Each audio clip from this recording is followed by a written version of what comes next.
जिज्ञासु मित्रों, बहुत बहुत अभिनंदन है आप सभी का दिव्य सृजन में। प्रत्येक दिवस की भांति फिर हम यहाँ पर आज लाइव चर्चा का यह कार्यक्रम और उस कार्यक्रम में बहुत ही चिंतनीय विषय लेकर हम उपस्थित हुए हैं। विषय है, क्या तुम मिथ्याचारी हो? मिथ्याचारी होने का अर्थ क्या है? आज हम सब इस विषय पर चिंतन करेंगे। तो श्रीमद् भगवत गीता में भगवान श्री कृष्ण, यद्यपि देखिए, होना ऐसा चाहिए कि श्रीमद् भगवत गीता के सारे विषयों को एक ही वीडियो में चर्चा कर लिया जाए। कभी कभी मुझे लगता है कि एक बार मैं लाइव आऊं और जब तक गीता के सारे श्लोक ना खत्म हो जाए तब तक बोलता ही रहूं, लेकिन यह भी बहुत संभव वाली बात नहीं है। अगर मैं कर दूं तो शायद आप ना इतनी देर तक लगातार सुन पाएं। फिर भी कभी बहुत समय रहा, सारा दिन खाली रहा, तो कुछ ना कुछ ऐसा करने का प्रयास करेंगे कि पूरी गीता को एक साथ ही। क्यों? इसलिए क्योंकि सारी बातें एक दूसरे से जुड़ी हुई हैं। अध्यायों में बांटना तो बाद के विद्वानों ने किया है, लेकिन जब श्री कृष्ण अर्जुन को सुना रहे हैं वो तो सीधा सुना रहे हैं ना, वो अध्याय चैप्टर थोड़ी ना डिवाइड करके सुना रहे हैं। तो होता क्या है कि थोड़ा सा कृष्ण की बातों में जो प्रभाव है उस प्रभाव में थोड़ी सी कमी आती है जब हम बहुत अलग अलग वीडियो करते हैं। लेकिन अभी तो जब हमने शुरुआत कर दी है इस पैटर्न में, तो अभी ऐसे ही चलेगा। जब ये पूरा हो जाएगा तो फिर हम कोशिश करेंगे कि एक बार लाइव आएंगे, शायद 8 घंटे के लिए आएँ या 5-6 घंटे के लिए लगातार। अब कितने घंटे चल जाए बताना मुश्किल है, लेकिन वह लाइव चलेगा और कोशिश करेंगे कि लंबे समय तक पूरी गीता को एक साथ समझने की कोशिश। जी हाँ, उससे उसका यह महत्व आएगा कि किसी भी बात की गंभीरता को और बेहतर तरीके से समझ में आएगा। अब जैसे यह बात मैं कहने जा रहा हूं कि क्या तुम मिथ्याचारी हो, तो मिथ्या आचरण क्या है? मिथ्याचारी भगवान ने किसको कहा है? तो भगवान अर्जुन के प्रश्न का उत्तर दे रहे हैं। पहले तो आप ये समझिए, प्रश्न का उत्तर दे रहे हैं। अर्जुन का प्रश्न है, पहले उसका प्रश्न था कि स्थित प्रज्ञ के लक्षण क्या है, जो कि दूसरे अध्याय में आता है।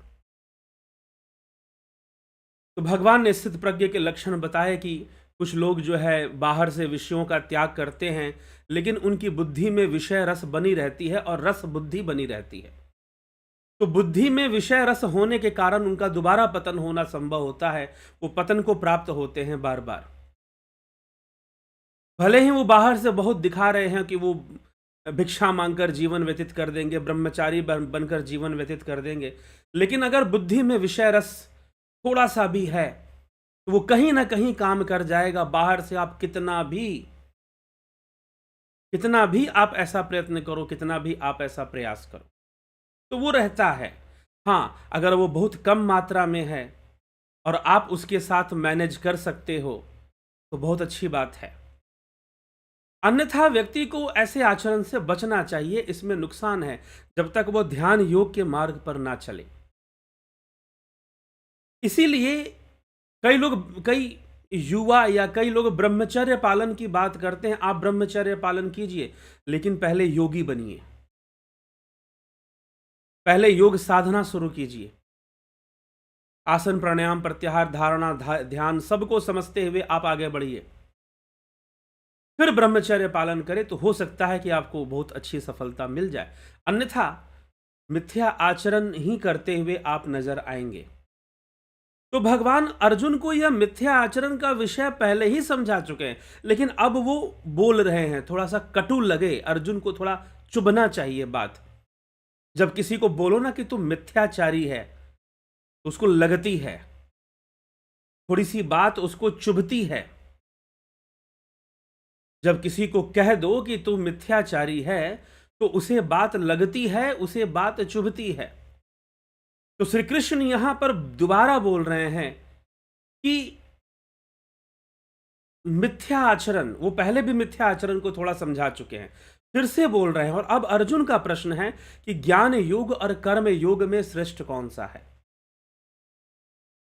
जब आप कर्म योग को ही ज्ञान योग से श्रेष्ठ मानते हो तो फिर मुझे आप ज्ञान योग में क्यों लगाते हो। मुझे भयंकर कर्मों में, जब आप ज्ञान योग को, क्षमा करें, जब आप ज्ञान योग को कर्म योग से श्रेष्ठ मानते हो तो मुझे भयंकर कर्मों में क्यों लगाते हो। यह अर्जुन का प्रश्न है। उसी का उत्तर देते हुए भगवान अर्जुन से कहते हैं कि अर्जुन, कर्मों का कोई विकल्प नहीं है। हाँ, जो सांख्य योगी हैं, जिन्होंने उस परम तत्व का साक्षात्कार भी कर लिया है, वह ध्यान योग में काफी आगे बढ़ चुके हैं, सिद्ध अवस्था को प्राप्त कर चुके हैं, उनकी बात अलग हो जाती है। वो स्वाभाविक रूप से निष्काम कर्म योगी बन जाते हैं। वो अपने स्वभाव से ही निष्काम कर्म योगी होते हैं। उन्हें कोई निष्काम कर्म का अभ्यास नहीं करना पड़ता, कोई प्रयत्न नहीं करना पड़ता।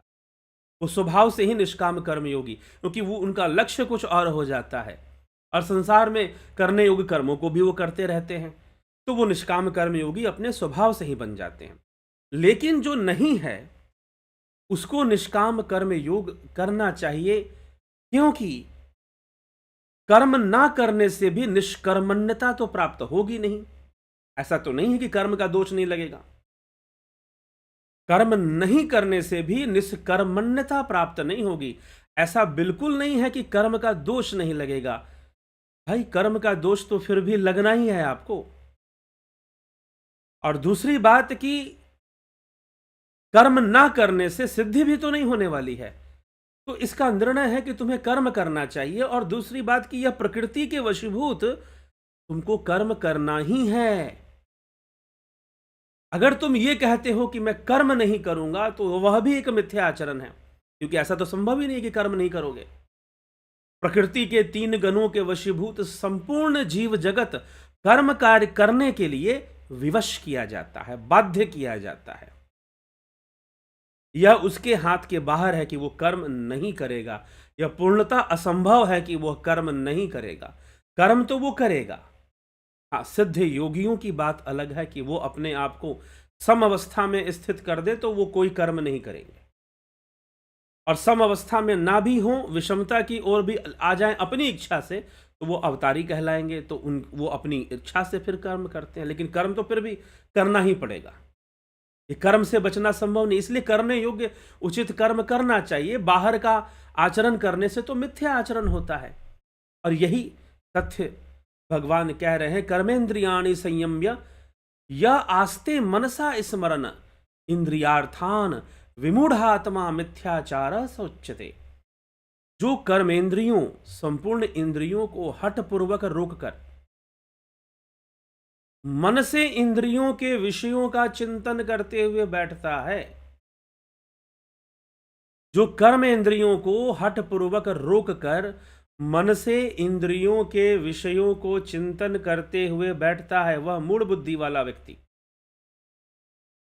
वह मूढ़ बुद्धि वाला मनुष्य मिथ्याचारी, विमूढ़ आत्मा मिथ्याचार। वह मूढ़ बुद्धि वाला मनुष्य मिथ्याचारी, मिथ्या आचरण करने वाला कहा जाता है। जो कर्म इंद्रियों को हठपूर्वक तो रोक लिया, लेकिन मन से इंद्रियों के विषयों का चिंतन, मतलब मन में, बुद्धि में विषय रस तो बना ही हुआ है ना, तो मन चिंतन करेगा ना, मनसा रूप से वह उसका चिंतन चल रहा है, क्योंकि बुद्धि में विषय रस है, बुद्धि में ही वह विचार बना हुआ है, बुद्धि से वह विचारना हो रही है, तो मन भी उसके फ्लो में आ ही जाएगा। तो फिर मन से बुद्धि में है और बुद्धि से ऐसी विचारना अगर हो रही है, मन अगर विषयों का चिंतन कर रहा है और बाहर से कोई कर्म नहीं किया जा रहा है, बाहर से तो भैया तुम ब्रह्मचारी हो, लेकिन मन क्या कह रहा है कि किसी स्त्री को मत देखो, नहीं तो ब्रह्मचर्य खंडित हो जाएगा। ब्रह्मचर्य खंडित हो जाएगा, ब्रह्ममय आचरण। क्या ब्रह्म भी कभी खंडित हो सकता है? जो ब्रह्म है वो कभी खंडित नहीं होता, ये ध्यान रखिएगा। तो जिस दिन आप सही मायनों में ब्रह्मचारी बन जाओगे, उस दिन ब्रह्मचर्य खंडित होने का कोई विषय भी नहीं बचेगा। जिस दिन आप सही अर्थों में ब्रह्मचारी हो जाओगे, तो उस समय आपका ब्रह्मचर्य कभी खंडित होने का विषय ही नहीं बनेगा। कोई विषय ऐसा नहीं बनेगा कि जिससे कि आपका ब्रह्मचर्य खंडित हो जाए। क्यों खंडित? अरे ब्रह्मचर्य भी कोई खंडित होता है? जब ब्रह्म खंडित नहीं हो सकता तो ब्रह्मचर्य भला क्यों खंडित हो? लेकिन आजकल लोग कहते हैं कि मेरा ब्रह्मचर्य खंडित हो गया। ब्रह्मचर्य खंडित हो गया? अरे कैसा ब्रह्मचर्य था? इसका मतलब अभी ब्रह्म तक तुम्हारा आचरण पहुंचा नहीं था। अगर ब्रह्म तक तुम्हारा आचरण पहुंच गया होता तो कभी खंडित ही नहीं होता। बाहर से बहुत त्याग कर कर मन से चिंतन करने वाले निश्चय ही मिथ्याचारी कहे गए हैं। पहले भी भगवान इस विषय को कह चुके हैं कि भाई बाहर से तो तुमने निराहारस्य निराहारी बन गए, विषयों का त्याग तुमने कर दिया, लेकिन बुद्धि में तो विषय रस बने रहते हैं, क्योंकि वह संस्कार है। आहार निद्रा भय मैथुनम मात्र इस जन्म का संस्कार नहीं है, जन्मों जन्मांतर का संस्कार है आपके भीतर। तो इसका मतलब क्या है? यह वृत्तियां कभी खंडित नहीं होती। इसका मतलब क्या है? कभी ब्रह्मचर्य हो ही नहीं सकता? जी नहीं, ऐसी भी बात नहीं है। ब्रह्मचर्य हो सकता है, सही मार्गदर्शन और सही योग हो और बाहरी प्रदर्शन से बचाव हो। बाहर से जो ब्रह्मचारी बनने का जो क्रियाकलाप है, या बाहरी प्रदर्शन में जो ब्रह्मचारी दिखने का या बनने का जो क्रियाकलाप है, अगर उससे अपनी पहले रक्षा करो, वो काम मत करो, मिथ्या आचरण मत करो, और सही विधि से, सही साधना से, सही योगाभ्यास से, सही विषयों को समझकर अगर आप ब्रह्मचर्य का पालन करो, तो आप निश्चय ही ब्रह्मचर्य का पालन कर पाएंगे। इसलिए श्री कृष्ण से बड़ा ब्रह्मचारी कौन? क्योंकि आजकल हमने अर्थ का अनर्थ कर रखा है। आजकल लोगों ने मात्र बिंदु गिरना, एक पुरुष के लिए वीर्य गिरना मात्र ही ब्रह्मचर्य का खंडन है। जी नहीं, ब्रह्मचर्य तो बहुत बड़ी चीज है, ये तो बहुत छोटी चीज है उसके सामने। हमारे देश में ऐसे योगी महात्मा हुए, सिद्ध योगी हुए, श्री श्यामाचरण लाहिड़ी महाशय और दूसरे कई संत योगी हुए, राजा जनक हुए, श्री रामचंद्र हुए, श्री कृष्ण स्वयं महायोगी परम ब्रह्मचारी। कृष्ण से बड़ा ब्रह्मचारी कौन?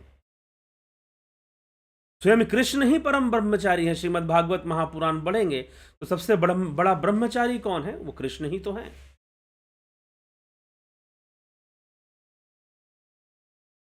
कृष्ण से बड़ा ब्रह्मचारी कौन? राजा जनक, विदेह जनक, उनसे बड़ा ब्रह्मचारी कौन? कलयुग में भी ऐसे योगी संत हुए जो ब्रह्मचारी हुए, श्री श्यामाचरण लाहिड़ी महाशय। अब उनका जीवन पढ़ोगे, और भी कई योगी संत हुए, ठीक ना? तो जो ऐसे योगी संत हुए, वो सब भी ब्रह्मचारी थे। क्यों ब्रह्मचारी थे? अब उनमें से वो शादीशुदा भी थे, संतान भी थे, उनकी संतानें भी होती थीं। तो अब बोलोगे आप कि भाई विवाह भी किया, संतान भी हुआ, तो ब्रह्मचारी कैसे हुए? जी हां, विवाह भी किया, संतान भी हुई, तो भी ब्रह्मचारी हुए, क्योंकि वह ब्रह्ममय आचरण को तक पहुंच गए और उन्होंने सारा प्रयास उस ब्रह्ममय आचरण तक पहुंचने में ही लगाया।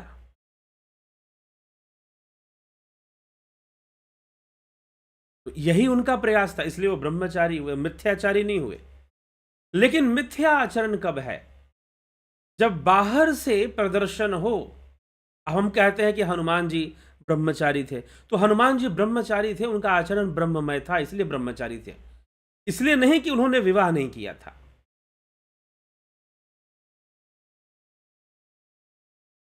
इसलिए नहीं कि उन्होंने विवाह नहीं किया था।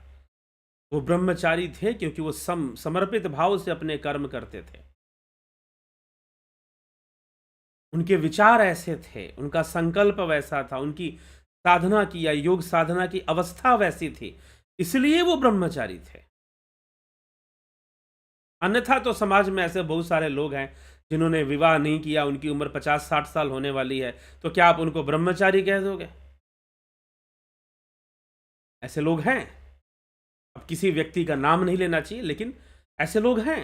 उन्होंने नहीं किया, विवाह नहीं किया, मर्जी है उनकी, बहुत धन वैभव है, उनको जरूरत नहीं कुछ, शायद इस तरह की धारणा हो या जो भी धारणा हो, जो भी विचार हो उनके। तो ब्रह्मचारी होना, मिथ्याचारी होना, तो चेक करो कहीं तुम मिथ्याचारी तो नहीं, कहीं तुम मिथ्याचारी तो नहीं हो। ऐसा तो नहीं कि तुम मिथ्याचारी, इसलिए भगवान पहले भी कर चुके हैं कि इससे बेहतर है कि तुम इंद्रियों द्वारा कर्म करो, इंद्रियों द्वारा भोग करो, लेकिन अपने बुद्धि को विषय रस से मुक्त रखो, फिर तुम्हारा ब्रह्मचर्य सिद्ध होगा। फिर अगर तुम अपने कर्तव्य के कारण कर्म करते भी हो, जैसे अर्जुन को आज युद्ध करना है, हो सकता है कि किसी को अपने कर्तव्य में विवाह करना पड़े, और हो सकता है कि किसी को कर्तव्य में आजीवन ब्रह्मचारी रहना पड़े। तो यदि तुम ऐसा करते हो तो निश्चय ही तुम ब्रह्मचारी में गिने जाओगे, मिथ्याचारी में नहीं गिने जाओगे। तो निष्काम भावना से कर्म योग करने से कोई ब्रह्मचारी होता है, अन्यथा सकाम होकर किए गए कर्म और बाहर से कर्मों का त्याग और भीतर में कर्मों का चिंतन, वासनाओं का चिंतन, भोगों का चिंतन, और उससे ना बच पाना, और फिर ये नियम बना देना कि हम तो भाई किसी स्त्री को नहीं देखते हैं, हम तो ये नहीं करते हैं। ब्रह्मचर्य तो तुम्हारा तब है ना जब तुम्हें स्त्री दिखे भी और तुम्हारा मन चंचल ना हो, तुम्हें भोजन स्वादिष्ट भोजन दिखे, स्वादिष्ट भोजन का सुगंध भी तुम्हें आए, और तुम्हारा मन चंचल ना हो, तुम्हें भूख ना लगे, तब ठीक है। नहीं तो व्यर्थ मिथ्या आचरण की तरह ही सारे कार्य होंगे फिर। इसलिए भगवान कहते हैं कि इस मिथ्या आचरण से बेहतर क्या है, इस मिथ्या आचरण से बेहतर क्या है, मिथ्या आचरण से बचने का तरीका क्या है। तो भगवान अगले श्लोक में कहते हैं, यस्त्विंद्रियाणि मनसा नियम्यारभते अर्जुन कर्मेंद्रिये कर्म योगम सक्तः स विशिष्यते। परंतु हे अर्जुन, हे अर्जुन, जो मनुष्य मन से इंद्रियों पर नियंत्रण करके आसक्ति रहित होकर निष्काम भाव से कर्मेंद्रियों के द्वारा कर्म योग का आचरण करता है, वही श्रेष्ठ है। देखिए, यहां पर मिथ्याचारी वह व्यक्ति है जो बुद्धि में तो उसके विषय रस भरा पड़ा है, लेकिन बाहर से लौकिक आचार में, व्यवहार में वह ब्रह्मचारी अपने आप को दिखा रहा है, या फिर श्रेष्ठ दिखा रहा है, श्रेष्ठ दिखा रहा है, ब्रह्मचारी दिखा रहा है, साधु दिखा रहा है, वह निश्चय ही मिथ्याचारी है, वह निश्चय ही मिथ्याचारी है। अब व्यभिचारी कौन है? जो पूरी तरह से आसक्त भी है और आसक्त रूप से कर्म भी कर रहा है, तो वह भी कम से कम मिथ्याचारी होने से थोड़ा बेहतर है वो। और सर्वश्रेष्ठ क्या है? सर्वश्रेष्ठ यह है जो अपने इंद्रियों से सारे करने योग्य कर्तव्य कर्मों को भी कर जाए, सारे कार्यों को भी करे, लेकिन अनासक्त भाव से करे, इंद्रियों के वशीभूत ना करे और सकाम होकर ना करे, निष्काम होकर अगर वो सारे करने योग्य कर्मों को करता है तो वह श्रेष्ठ है, वह श्रेष्ठ है। लेकिन व्यभिचारी जो जानबूझकर गलत कर्म करे, ना लौकिक व्यवहार की मर्यादा को रखे और मन तो उसका पतन है ही। जानबूझकर अगर वह किसी के हक को मारते हुए, जैसे व्यभिचारी यहां दुर्योधन है, मिथ्याचारी अर्जुन है, ठीक ना? व्यभिचारी यहां कौन है? दुर्योधन व्यभिचारी व्यक्ति है, जिसको कोई मान मर्यादा से मतलब नहीं है। अपने स्वार्थ, अपने अहंकार, अपने तामसिकता को सिद्ध करने के लिए, साधने के लिए वो कितना भी नीचे गिरने के लिए तैयार है। लाशें बिछती हैं, बिछ जाए, मरते हैं लोग, मर जाएं, मुझे तो पूरा पृथ्वी पर राज चाहिए, पांडवों को एक सुई की नोक के बराबर भी नहीं मिलना चाहिए। तो यहां पर दुर्योधन व्यभिचारी है, अर्जुन मिथ्याचारी हो रहा है। हुआ नहीं है अभी, कृष्ण उसे समझाने में लगे हुए, रोकने में लगे हुए। अर्जुन बोल रहा है मैं ब्रह्मचारी की तरह भिक्षा मांग कर, जैसे कि ब्रह्मचारी का जीवन होता है, भिक्षा मांग कर गुजारा कर लेता, मैं वैसे ही गुजारा कर लूंगा, मुझे युद्ध नहीं करना।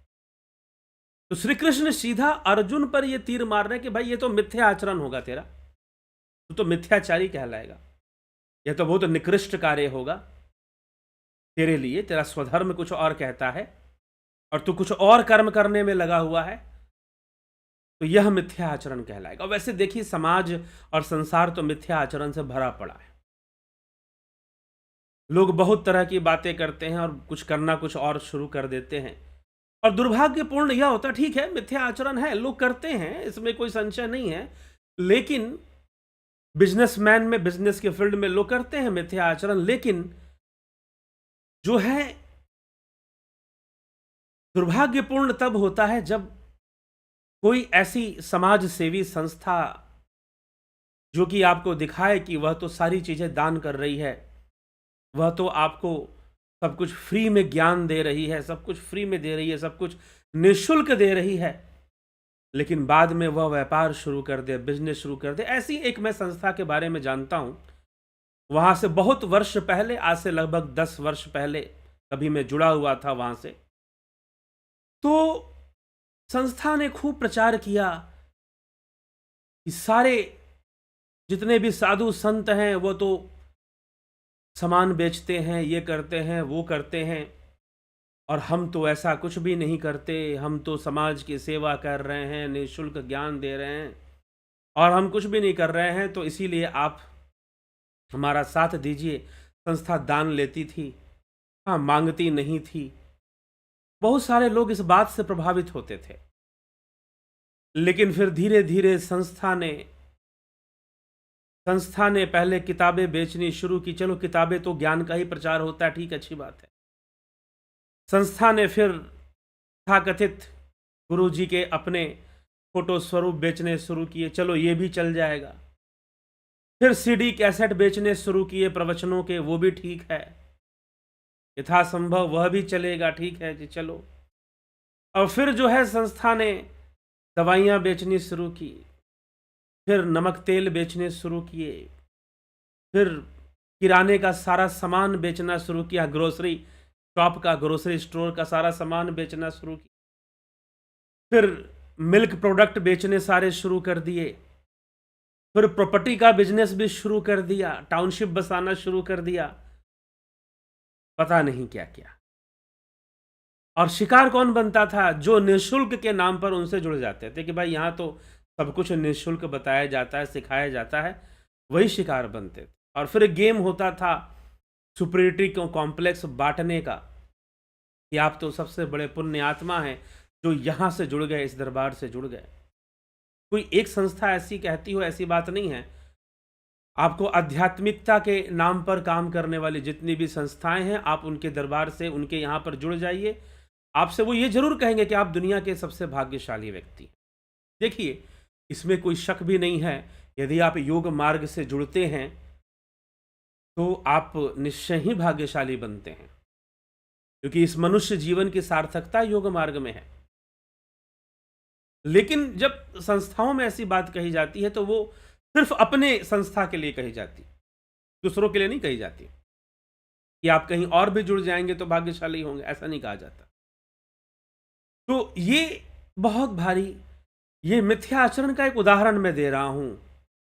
ठीक है, राजनीतिक वर्ग में मिथ्या आचरण तो हमें साफ साफ दिखाई देता है, कहना कुछ है, करना कुछ है, भाषण कुछ और दे देना है, वादाएं कुछ और कर देनी है और बाद में काम कुछ और कर देना है। तो ये सब तो चलता ही रहता है, मिथ्या आचरण का खेल खेला जाता है। लेकिन यह बहुत ही कॉमन है, लोग मिथ्याचारी होते हैं। कई बार ठीक है एक सीमा तक, शायद कई बार यह मिथ्या आचरण एक सीमा तक सही भी होता हो किसी स्थान पर, लेकिन स्वयं के लिए तो बहुत सही नहीं होगा। लेकिन लोक व्यवहार में कई बार हमें मर्यादा को निभाने के लिए अगर कुछ आचरण मिथ्या भी है तो ठीक है, व्यवहारिकता में है। लेकिन जब हम किसी को ठगने के लिए, किसी को जस्ट झूठ बोलने के लिए या उनको मैनिपुलेट करने के लिए हम दिखाते कुछ और हैं, मन में रखते कुछ और हैं, और जब वो व्यक्ति हमारी बात मान जाता है, मान लेता है और देखते हैं कि अब तो ये फंस गया, तो अपना असली चेहरा हम ले आते हैं। ये मिथ्या आचरण बहुत बड़े स्तर पर कई बार धर्म के नाम पर किया जाता है, अध्यात्म के नाम पर ऐसा मिथ्या आचरण होता है। ठीक है, कई बार तो लोग, एक महानुभाव मुझको मिले कि आप तो, लगता ही नहीं है कि आप ध्यान योग सिखा सकते हैं, क्योंकि आपने तो कोई योगी वेश धारण ही नहीं किया, आपका तो कुछ ऐसे दाढ़ी बाल भी नहीं दिखाई दे रहा है और इस तरह से, तो आप क्या कैसे ध्यान योग करवाएंगे। मतलब किसी ने, ऐसा नहीं है कि ऐसे लोग मुझे मिलते, लेकिन कोई ऐसा मिल गया एक बार, कुछ महीनों पहले की बात है। तो इसलिए अब मैंने उससे कहा कि गीता में क्या उपदेश दिया है श्री कृष्ण भगवान ने अर्जुन को, योग का उपदेश दिया है। तो कृष्ण क्या दाढ़ी बाल एकदम साधु वेश में खड़े थे, और अर्जुन क्या एकदम गर्भ त्याग कर एकदम ब्रह्मचारी साधु वेश में खड़ा था? नहीं, दोनों राजपुरुष थे। इसलिए गीता का ज्ञान कोई आश्रमों में बैठकर या जंगल में जाकर तपस्या करने का ज्ञान नहीं है। गीता का ज्ञान है जीवन जीने का ज्ञान है। गीता का ज्ञान है बेहतर तरीके से जीवन जीने का ज्ञान, बेहतर तरीके से संसार को समझने का ज्ञान है, और कैसे हम अपने मन, बुद्धि, इंद्रिय, इन सब के साथ, इन सब को साथ में लेते हुए, इनका नियंत्रण, इनका संयम करते हुए, संयम शब्द ही श्रेष्ठ है, इनका संयम करते हुए हम इनका सदुपयोग कर जाएं। कर्म तो करना ही पड़ेगा ना, प्रकृति तो छोड़ेगी नहीं, कर्म तो करवाएगी आपसे, आप ना भी करो तो भी करवाएगी। इससे बेहतर है कि संकल्पवान बन के करो। तन में मनः शिव संकल्प मस्तु, अपने मन में शिव संकल्प को धारण करो, शुभ संकल्प को धारण करो, और शुभ संकल्प को धारण कर कर कर्म करो। ठीक है, कर्म करो। तो इसलिए कर्म करना चाहिए, कर्म अवश्य ही करना चाहिए, और संकल्पवान होकर करना चाहिए, करने योग्य कर्म करने चाहिए, कर्तव्य कर्म करना चाहिए। जहां पर आपका कर्तव्य बनता है वो सारे कर्तव्य कर्मों को करना चाहिए, निभाना चाहिए। ठीक है, तो यह सारे विषय हमें बेहतरीन तरीके से समझ में आएंगे। तो इसलिए हमें मिथ्या आचरण से हम यथासंभव बचने का प्रयास करें। अगर यदि कहीं पर मिथ्या आचरण आपको करना पड़ रहा है तो वह व्यवहारिक या मर्यादा के लिए होना चाहिए, ना कि व्यर्थ में लोगों को सवांग धारण करना, व्यर्थ में प्रचार करने के लिए। जी नहीं। कब हनुमान जी ने साधु वेश धारण किया था? गोस्वामी तुलसीदास जी लिखते हैं, कियहूं कुवेश साधु सन मानू, जिमि जग जामवंत हनुमानु, उग्र ही अंत न हो ही निबाहु, काल नेमि जिमि रावण राहु। कि काल नेमि रावण और राहु ने क्या किया था? काल नेमि ने साधु का वेश धारण कर कर हनुमान जी को ठगने का प्रयास किया। रावण ने वेश धारण कर कर सीता जी का हरण कर लिया। राहु ने देवताओं का वेश धारण करके जबरदस्ती अमृत पीने का प्रयास किया। समुद्र मंथन के बाद जो अमृत निकला उसमें, तो इनका कभी कल्याण नहीं होने वाला। यहू कुवेश साधु सन मानू, और जो कुवेश धारण किए, जामवंत जी कुवेश मतलब योद्धा का वेश। हनुमान जी का दबंगों वाला वेश, एकदम गदा लेकर लंका में प्रवेश कर जाते हैं। ठीक है, तो हनुमान जी बजरंग बली का वेश, कियहु कुवेश साधु सन मानो। अगर साधु कुवेश भी धारण करे तो वो सम्मान के ही योग्य होता है, और आने वाला, अगर वो काल उसका सम्मान न करे तो समय उसका सम्मान करता है, इतिहास आने वाला समय उसका सम्मान जरूर करता है। और आज पूरे भारतवर्ष में हनुमान जी की जितनी पूजा होती है, चाहे दक्षिण भारत की यात्रा करो, चाहे दक्षिणी भारत की यात्रा करो, चाहे उत्तरी, चाहे पश्चिमी, चाहे पूर्वी, बजरंग बली की पूजा आपको मिलेगी। ठीक है, तो इसीलिए बजरंग बली तो थे ऐसे कि वो मिथ्या आचरण कर ही नहीं सकते थे, क्योंकि जो भाव रखते थे वैसे बन जाते थे। सीता मैया के पास गए तो बाल रूप में हो गए अपने आप। वो बाल रूप धारण नहीं किया था उन्होंने, लेकिन सामने माता को देखकर स्वयं ही बाल रूप हो गए। बालपन का भाव आया और बाल रूप हो गए। ठीक है, तो इसीलिए मिथ्या आचरण से हमें यथासंभव बचना चाहिए। मिथ्या आचरण से हमें यथासंभव बचना चाहिए और करना चाहिए। अपना कर्म हमें करना चाहिए, करने योग्य कर्म करने चाहिए। फिर भी समाज में, संसार में ऐसे बहुत सारे लोग हैं जो कभी मिथ्या आचरण नहीं करते हैं, कम से कम धर्म के क्षेत्र में तो बिल्कुल नहीं करते हैं। ऐसे लोग हैं, मैं ऐसे लोगों से भी मिला। मैं ये नहीं कह सकता हूँ कि मैंने आपको बताया कि एक संस्था जो निःशुल्क कहती थी और बाद में सिर्फ व्यापार के अलावा कुछ रहा ही नहीं, तो लेकिन मैं ऐसे लोगों से भी मिला जो बिल्कुल स्पष्टवादी हैं, कोई मिथ्या आचरण नहीं करते हैं। ठीक है, धर्म का प्रचार करते हैं, उसमें भी उनका कोई मिथ्या आचरण, जैसे हैं वैसे करते हैं, और उन्होंने प्रण ले रखा हम ऐसे ही करेंगे।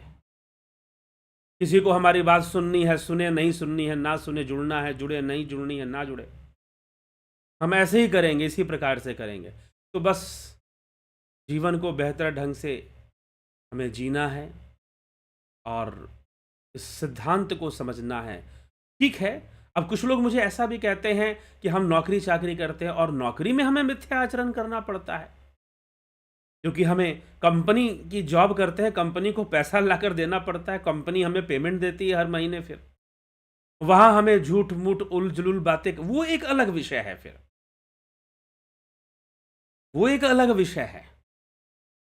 ठीक है, जहां कंपनी के लिए आप कंपनी के रूल्स पर काम कर रहे हैं, हाँ ठीक है, अगर वह भी ना करना पड़े तो बेहतर है, वह भी ना करना पड़े तो बेहतर है।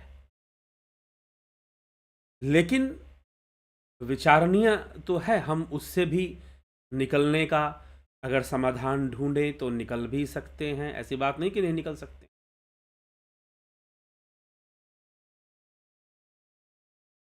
ठीक ना, हम निकलने का समाधान ढूंढे तो भी हम निकल ही सकते हैं।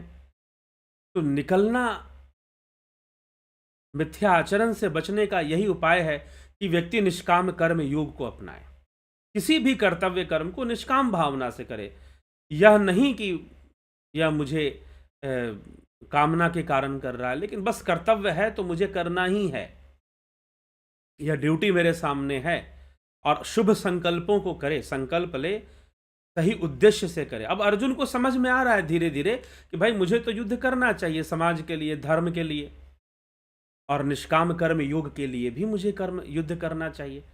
तो अर्जुन की घेराबंदी हो रही है एक तरह से। अर्जुन अपने प्रश्नों के बाण चला रहा है और श्री कृष्ण अपना चक्रव्यूह दे रहे हैं, शास्त्र सम्मत विचार देकर अर्जुन को उसके प्रश्नों का उत्तर देकर उसे परास्त कर रहे हैं, ताकि वह युद्ध कर। उसे, अर्जुन को बस इतना ही समझ में आना चाहिए कि हाँ यह युद्ध करना उचित है। उसे लग ही नहीं रहा कि यह युद्ध करना सही होगा मेरे लिए। बहुत भारी कंफ्यूजन में है अर्जुन। तो हम भी कई बार कंफ्यूजन में होते हैं और कई बार मिथ्या आचरण लोगों के चरित्र में दिखाई देता है, तो यथासंभव बचने का प्रयास जरूर योगी को करना चाहिए। और निष्काम भावना से हम कर्म करें तो स्वतः ही मिथ्या आचरण से हम बच जाते हैं। हम निष्काम भावना से कर्म करें तो स्वतः ही मिथ्या आचरण से हम बच जाते हैं। यह भी हमें समझना चाहिए। ठीक है जिज्ञासु, तो चलिए इसी के साथ मैं अभी विचारों को विराम दूंगा। और ध्यान योग का कोर्स आपको पता ही है। ध्यान देखिए, गीता के जो गूढ़ रहस्य है वो उसके लिए भी ध्यान योग, शास्त्रों का गूढ़ रहस्य, महर्षि पतंजलि के द्वारा दिया हुआ गूढ़ रहस्य, इन सभी बातों को बेहतर तरीके से समझने के लिए हमें ध्यान योग का कोर्स करना ही चाहिए। 20 दिसंबर से शुरू हो रहा है, 1 मंथ का है। Guided meditation, transcendental meditation, spiritual healing, ये सब इसमें सिखाया जाता है। जुपिटर ज्वाइन करेंगे तो guided meditation, transcendental meditation, spiritual healing तीनों आपको इसमें बताया जाएगा। और अगर आप सन मेंबरशिप ज्वाइन करेंगे तो गाइडेड मेडिटेशन और ट्रांसेंडेंटल, जो कि ध्यान योग का कोर्स है, वो आपको सिखाया जाएगा। अगर आपने डेमो क्लास नहीं अटेंड किया था तो आप इसको ज्वाइन कर नहीं किया था तो आप इसकी डिटेल्स मांग सकते हैं। कहाँ पर संपर्क करेंगे? व्हाट्सअप करेंगे आप 9661802459। इस नंबर पर आप व्हाट्सअप मैसेज करके डिटेल मांग लीजिए, आपको सारा डिटेल मिल जाएगा ज्वाइन करने के लिए। ठीक है, साथ ही प्राकृतिक चिकित्सा का भी कोर्स शुरू होता है, ऑनलाइन कोर्स स्टार्टिंग फ्रॉम 20 दिसंबर 2022। तो वह भी शुरू हो रहा है, लाभ उठा लीजिए, स्वास्थ्य के लिए बहुत ज़रूरी है। और साथ ही आपको फिलॉसफी का कोर्स भी शुरू हो रहा है, तो वह 29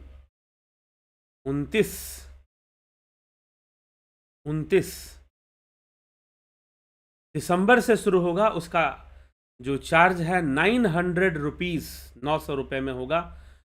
पीछे भी कहा गया था, जिन लोगों ने पीछे ज्वाइन किया था उन्होंने कम उसका चार्ज था, लेकिन वो 2 महीने के लिए ज्वाइन करना था, 2 बार पेमेंट करना था उसमें। तो इसीलिए जिन लोगों ने 2 बार पेमेंट नहीं किया है, उनका दूसरा महीना चल रहा है, वो ज़रूर कर दें। या तो मेंबरशिप लिया है तो अपने मेंबरशिप को कंटिन्यू रखें, और दोबारा पेमेंट वो ज़रूर कर दें। या दोबारा मेंबरशिप अपना बना कर रखें, कंटिन्यू रखें। अगर नहीं किया था मेंबरशिप से, गूगल पे या UPI से किया था, तो दोबारा पेमेंट कर दें। वो एक बार मैसेज कर ले, सेकंड मंथ का भी अच्छा होगा। तो ये है। बाकी फाइनली यह जो कोर्स है, ये फर्स्ट टाइम चला था तो एक एक्सपेरिमेंट बेस पर भी चल रहा था एक तरीके से, लेकिन अब ये कोर्स जो है आगे बढ़ेगा, चलेगा, और हम सब इसका लाभ उठा रहे हैं। लाभ इसका यही है कि कॉन्सेप्ट्स क्लियर होंगे कि हमारे शास्त्रों ने क्या समझाया, हमारे वैदिक दर्शन हमें क्या समझा रहे हैं। 6 शास्त्र हो गए और 3 नास्तिक दर्शन हो गए, बौद्ध, जैन और चारवाक, और फिर पाश्चात्य दर्शन हो गए सारे के सारे। इन सब की चर्चा उसमें चल पड़ती है, हो जाती है। तो निश्चय ही यह बहुत ही लाभ पहुंचाने वाला कोर्स है। थोड़ा सा इसमें सुनना पड़ता है, समझना पड़ता है, यह जरूर है, लेकिन बहुत लाभकारी है। आप इन सब विषयों को समझेंगे, जानेंगे, तो आप खुद पूरे विश्व धर्म दर्शन को और भारतीय धर्म दर्शन को और अच्छे से समझ पाएंगे, और विजन क्लियर होगा। बस यही इसका महत्व है। तो जरूर आप फिलॉसफी कोर्स भी ज्वाइन करें, दर्शन कोर्स हम इसको कहते हैं। दर्शन कोर्स आप ज्वाइन कर इसका पूरा लाभ उठाएं। तो चलिए आज के कार्यक्रम को यहाँ विराम देते हैं। कल फिर मिलते हैं 9 PM लाइव चर्चा में। जुड़े रहें, बने रहें। बहुत बहुत आभार। ओम तत्सत।